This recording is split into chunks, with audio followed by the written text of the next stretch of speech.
नाज़िन दौड़ भरसा ॻोठ नज़ीर कंभो में सगावती तकरार तां कंभो बिरादरी जे ॿिनि धुरियुनि में झेड़े दौरान फायरिंग में नौजवान क़तल थी वियो आहे।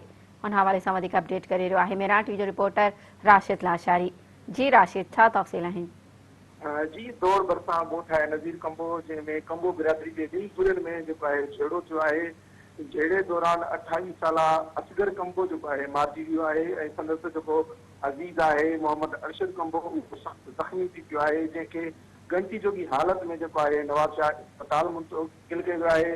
झेड़े खां जेके मचिरियल कंभो बिरादरी जा जेके माण्हू हुया उन्हनि हिक ॿिए जे दुकाननि खे जेके बाहियूं ॾेई ऐं छॾियूं आहिनि, जंहिं सबबु हिकु ट्रक ऐं इलेक्ट्रॉनिक जूं जेके दुकानूं आहिनि उहे सॼी खाक जो ढेर बणिजी वियूं आहिनि। जेको आहे राब्ते करण ते पुलिस ॿुधायो आहे त हिन जो जेको झेड़ो आहे पुराणो जेको सनावती तकरार आहे उन खां थियो आहे।